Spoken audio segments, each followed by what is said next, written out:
Hello नमस्ते, म कृष्ण ढकाल। स्वागत छ तपाईँलाई मेरो च्यानल केडिस अफ नेटवर्कमा। आज मैले तपाईँलाई चाहिँ अनलाइनबाट पुलिस रिपोर्ट कसरी बनाउन सकिन्छ भन्ने विषयमा भिडियो लिएर उपस्थित भएको छु। भिडियो अन्तिमसम्म हेरिदिनु होला। हेरिसकेपछि केही कुरा जिज्ञासाहरू छन् भने कमेन्टमा प्रतिक्रिया दिन नबिर्सिनु होला। र यो पुलिस रिपोर्ट बनाउँदै गर्दा तपाईँले केही कुरा बुझ्नु भएन, कन्फ्युजन भयो भने चाहिँ तपाईँले यो वेबसाइटमा जुन तपाईँलाई देखाइरहेको वेबसाइटमा तलपट्टि नम्बरहरू राखिएको छ, त्यो नम्बरमा तपाईँले सम्पर्क पनि गर्न सक्नुहुन्छ। तपाईँले चाहिँ गुगलमा गएर नेपाल पुलिस रिपोर्ट भनेर खोज्नुभयो भने चाहिँ सजिलै सुरुमै आउँछ, नेपाल पुलिस क्लियरेन्स भनेर आउँछ होइन। यसमा तपाईँले एकचोटि क्लिक गरिसकेपछि यस्तो किसिमको विन्डो खोल्छ र यो विन्डोमा तपाईँले सबैभन्दा यतिकै तपाईँसित युजर आइडी र पासवर्ड हुने कुरा भएन र यसको रिपोर्ट बनाउनलाई सबैभन्दा पहिला चाहिँ युजर आइडी र पासवर्ड हुनुपर्छ। र अर्को कुरा ध्यान दिनुपर्ने कुराहरू के छ भने तपाईँको नागरिकताको चाहिँ अगाडिको र पछाडिको भाग दुवै साइडलाई तपाईँले चाहिँ कपी गरेर राख्नुपर्ने हुन्छ, मतलब फोटो खिचेर राख्नुपर्ने हुन्छ। त्यस्तै बिहा दर्ताको छ भने बिहा दर्ताको चाहियो भनेको त तपाईँसित भएका कुराहरू चाहिँ त्यसमा राख्नु पर्यो। नागरिकता कम्पलसरी हुनै पर्यो। र कुनै त्यस्ता केसहरू छन् भने पनि, केसहरू घटेका छन् भने पनि त्यो केसहरूको पनि प्रमाणपत्र, मतलब भनेको केस छिनोफानो भएका जति पनि कागजपत्र हुन्छन् ती कागजपत्रहरूलाई तपाईँले राख्नुपर्ने हुन्छ। र बच्चाको हकमा हो भने बच्चाको चाहिँ जस्तो तपाईँको जन्म दर्ताहरू तपाईँले रेडी गरेर एउटा फोल्डर बनाएर राख्नुहोस्। त्यो बनाइसकेपछि तपाईँले यहाँ यो फर्म भर्न सजिलो हुनेछ। र यो तपाईँले फर्म भर्दै गर्दा चाहिँ तपाईँलाई कुनै पनि किसिमको पैसा लाग्दैन। तपाईँ आफैले घरमै बसेर भर्न सक्नुहुन्छ अथवा जुन ठाउँमा हुनुहुन्छ त्यो ठाउँमै बसेर तपाईँले भर्न सक्नुहुन्छ। र यसको प्रतिक्रिया तपाईँको 3 देखि 5 दिनभित्रमा चाहिँ उनीहरूले एप्रुभ गरिदिन्छन्। र यदि तपाईँलाई त्यस्तो केही जिज्ञासा भयो भने तपाईँले यो तल दिएको स्क्रिनमा दिएको नम्बरमा तपाईँले फोन गर्न सक्नुहुन्छ। अरू नर्मली सुरुमा कसरी लगइन गर्ने भने यो हुन त दुईटै भाषामा उपलब्ध छ, इङ्ग्लिस र नेपालीमा दुईटैमा छ होइन। र यसमा मैले अब रजिस्टरबाट सुरु गर्छु। रजिस्टरमा सुरु गरिसकेपछि जे हो, तपाईँ नेपाली हो, फरेनर हो, रिफ्युज हो, के हो त्यो एप्लाई गर्नुहोस्। त्यसपछि नेक्स्ट गर्नुहोस्।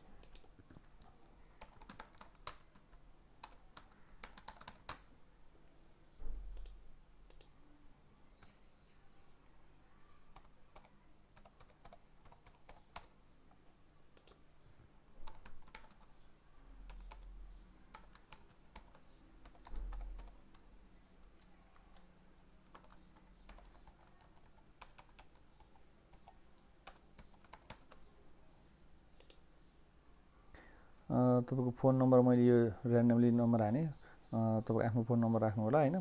जुन देशमा हुनुहुन्छ त्यहाँ भोलि त्यही नै चुज गर्ने ठाउँ छ होइन। त्यसपछि तपाईँको इमेल एड्रेस राख्नु होला। इमेल एड्रेस राखेपछि इमेलमै कन्फर्मेसन आउँछ होइन। अब त्यसपछि यहाँ क्याप्चा दिएको छ 411671। यो आइसकेपछि रजिस्टर गर्नु होला। त्यो नम्बर अलरेडी रजिस्टर गरिएको छ भनेकोले। र यो गरिसकेपछि यसले के भन्छ, तपाईँको इमेलमा सक्सेसफुल्ली पठाएको छु भन्छ। अब हामी गएर इमेल एड्रेस खोलौँ है। मैले इमेल एड्रेस अलरेडी खोलेर राखेको छु। तपाईँले त्यहाँ राखेको इमेल एड्रेसमा जुन इमेल राख्नुहुन्छ त्यो खोल्नु होला। खोलिसकेपछि जस्तै नेपाल पुलिसले चाहिँ यसरी नेपाल OPCRबाट यसरी आउँछ र यसमा एउटा टेम्पोरेरी पासवर्ड भनेर दिएको छ। यो पासवर्डलाई तपाईँले कपी गर्नु अथवा कतै टिप्न सक्नुहुनेछ होइन। टिपिसकेपछि तपाईँले अब यहाँ गएर तपाईँले अघिको इमेल, जुन इमेल त्यहाँ राख्नु भएको थियो र पासवर्डलाई यहाँ पेस्ट गरिदिनु होला। त्यसपछि लगइन गर्नु। लगइन गरिसकेपछि यो किसिमको विन्डो आउँछ। यसमा पासवर्ड चेन्ज गर भनेको छ होइन। पासवर्ड चाहिँ तपाईँले अलिकति स्ट्रङ राख्नुपर्ने हुन्छ। त्यसको लागि तपाईँले केही राख्न पनि सक्नुहुन्छ। पासवर्ड चाहिँ तपाईँले एटलिस्ट 8वटा क्यारेक्टरको राख्नु र त्यसमा कुनै एउटा चाहिँ स्याम्पल नम्बर राख्नुपर्ने हुन्छ। स्याम्पल अथवा नम्बर राख्नुपर्ने हुन्छ, नत्र फेरि लिँदैन। यसले भ्यालिड हुने तरिकाले पासवर्ड राख्नु। पासवर्ड राखिसकेपछि कन्फर्म भयो। कन्फर्म भइसकेपछि तपाईँ फेरि सुरुको पेजमा आउँछ, यो अटोमेटिकली आउँछ। त्यसमा फेरि इमेल एड्रेस हाल्नु होला।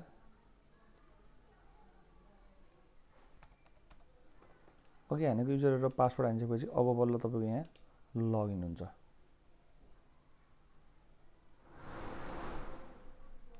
यसरी लगइन भइसकेपछि तपाईँले तपाईँको पासपोर्ट साइजको फोटो जुन यो फर्मेट दिएको छ हैन, यसको हाइट चाहिँ 4.5 cm र 3.5 cm। यो चाहिँ तपाईँले ल्याबहरू कलर फोटो स्टुडियोमा गएर खिच्न सक्नुहुन्छ। र यसपछि फर्म भर्न त्यति गाह्रो पनि छैन होइन। पर्सनल इन्फर्मेसन, एड्रेस भनेको छ, डकुमेन्ट भनेको छ, सेल्फ रेगुलेसन भनेको छ, कन्फर्मेसन हुन्छ। यी सबै कुरा फर्म फिल गरिसकेपछि यहीँबाट सबमिट गर्ने हो। त्यसको लागि तपाईँले नामको ठाउँमा नाम हान्नु, मिडल नेम छ भने मिडल हान्नु होला होइन।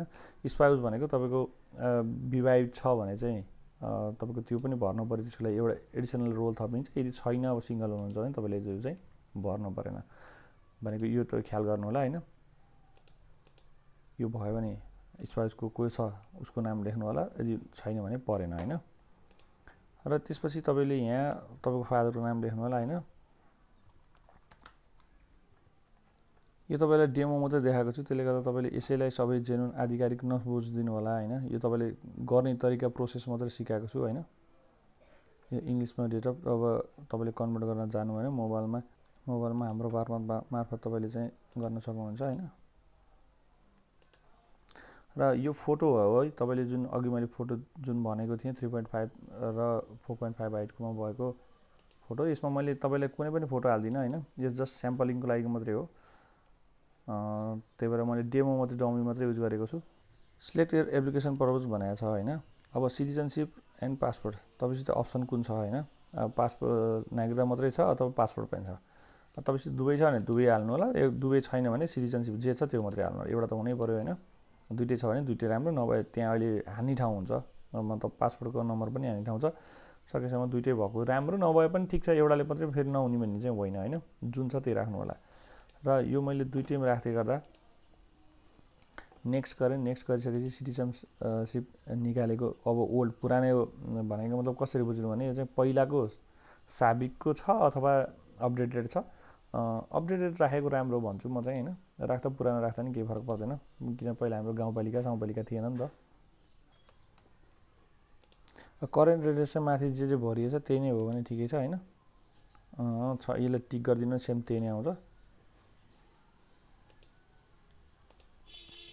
अब तपाईँ कुन देशको लागि जाँदै हुनुहुन्छ, कुन देशको लागि तपाईँलाई रिपोर्ट चाहिएको त्यही अनुसारले बन्न सक्छ होइन। अब नर्मली हामी युकेको लागि ट्राई गरेर आउन सक्छौँ होइन। युनाइटेड किङडम गरौँ होइन। वर्किङको लागि भयो, रिलेटेड कन्ट्याक्ट नम्बर बनाएको छ। यो तपाईँको सम्पर्क व्यक्तिको नम्बरमा आएको यो चाहिँ तपाईँको बाहेक।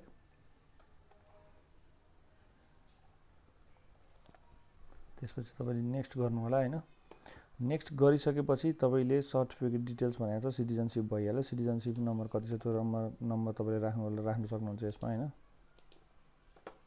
यो साइट अलिकति स्लो भएर कहिले इरर आउन सक्छ। इरर आयो भन्दैमा तपाईँ के होला भनेर नझुक्किनु होला, तपाईँले पुनः गर्न सक्नुहुन्छ यसलाई चाहिँ।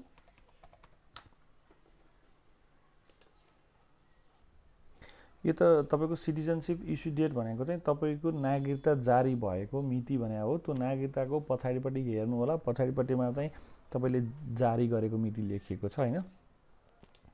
यो डिस्ट्रिक्ट कहाँबाट हो त्यो तपाईँले चुज गर्न सक्नुहुन्छ, आफ्नो जिल्ला चुज गर्नु होला होइन। र यसमा भनिएको छ नागरिकताको अगाडिको फ्रन्ट र यो पछाडि ब्याक। जस्तै मैले यो सबै डमी राखेको छु, तपाईँले फेरि यसलाई आधिकारिक नबुझ्नु होला, मैले जस्ट सिकाउनको लागि मात्रै हो। र अघि मैले यसअघि भनेको थिएँ कि यदि सिटिजनसिप मात्रै भएको भए यति भरेको हुन्थ्यो, तर हामीले त्यहाँ सिटिजनसिप प्लस पासपोर्ट भनेको भएर हामीले पासपोर्ट नम्बर पनि मागेको छ है। तपाईँको पासपोर्ट नम्बर त्यो हान्नु होला। अनि पासपोर्ट नम्बर हालिसकेपछि इस्यु डेट, पासपोर्ट इस्यु कहिले भएको छ, तपाईँको पासपोर्टको डेट कहिले इस्यु भएको छ त्यो पासपोर्टमा तपाईँ दिएको हुन्छ। यतिसम्म भने जस्तै एक्सपायरी डेट हाल्ने ठाउँ यहाँ छ। र यो पासपोर्ट तपाईँलाई कसले जारी गरेको भन्दाखेरि तपाईँले पासपोर्ट विभागले हो, MOFA लेख्दा हुन्छ होइन। पासपोर्टमा तपाईँले हेर्न सक्नुहुन्छ, पासपोर्टमा त्यो कुरा लेखिएको छ होइन। डिपार्टमेन्ट अफ पासपोर्ट समथिङ के लेखेको छ। यसपछि एक्सपायरी डेटमा चाहिँ एक्सपायरी डेट पनि त्यो पासपोर्टमा लेखेको भएर तपाईँले त्यही अनुसारले गर्न सक्नुभयो। र यसमा पनि के भनिएको छ भने एउटा थोरै नझुकिनुहोस् के भने पासपोर्ट डकुमेन्ट पेज 2 or 3 भनेको पासपोर्टमा त्यो पाना नम्बर दिएको छ।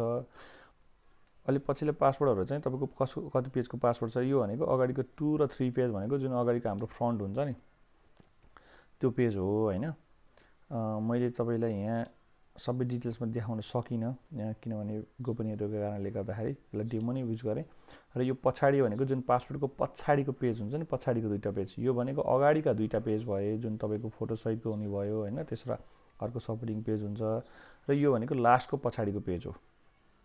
लास्टको पछाडिको पेजमा तपाईँको डिटेल्समा लेखेको हुन्छ र त्यो विदेश जाँदाखेरि डलर सटै गरेर हान्ने ठाउँ पनि हुन्छ हैन, त्यो नै भयो। र त्यसपछि एडिसनल डकुमेन्ट केही छ भने तपाईँले एडिसनल डकुमेन्ट हाल्न सक्नुहुन्छ। एडिसनल डकुमेन्ट छैन भने हाल्न पर्दैन। यो एडिसनल डकुमेन्ट भनेको अरू जस्तै फरेनरहरूको चाहिँ भर्दै गर्दा चाहिँ आइडी प्रुफको लागि चाहिँ एडिसनल डकुमेन्ट चाहिन्छ, तर तपाईँ हामीलाई केही पनि आवश्यकता छैन। त्यसपछि तपाईँले नेक्स्ट गर्न सक्नुहुनेछ हैन। नेक्स्ट गरिसकेपछि यदि तपाईँसित कुनै क्रिमिनल रेकर्ड छ भने चाहिँ त्यो रेकर्ड के हो, कस्तो केस हो, कहिले भएको थियो, कहिले फाइलिङ भएको थियो, सबै कुरा यसमा हाल्नु पर्यो। यदि छैन भने हामी नो गरिदियौँ भने यो कुनै पनि अप्सन गर्नु परेन, यो सेल्फ डिक्लेरेसन अन्तर्गत पर्यो। त्यसपछि नेक्स्ट गर्नु पर्यो हैन। नेक्स्ट गरिसकेपछि कन्फर्मेसन भनेर आउँछ। यो सबै तपाईँले हालेका कुराहरू ठिक छन् कि छैनन् भनेको मतलब तपाईँले सबै चेक गर्नु होला। यो तपाईँको फोटो हो, यहाँ अहिले ब्ल्याङ्क देखिए पनि हैन, तपाईँले भरेको विवरण सही छ भने चाहिँ यसैलाई तपाईँले सबमिट गर्न सक्नुहुन्छ हैन। यो बटनलाई टिक गर्नुस्। त्यो बटनलाई टिक गरिसकेपछि यहाँ तपाईँले क्याप्चा हान्ने ठाउँ छ 166473। यो भनेको तपाईँले यो हालेको विवरण केही सच्याउनु पर्ने छ भने फेरि तपाईँले यहीँ माथि गएर यिनीहरूमा गएर सच्याउन सक्नुभयो, ब्याक गरेर सच्याउन सक्नुभयो। नत्र हालेका विवरण सबै कुरा ठिक छ भने यसलाई तपाईँले यसरी सबमिट गर्न सक्नुभयो।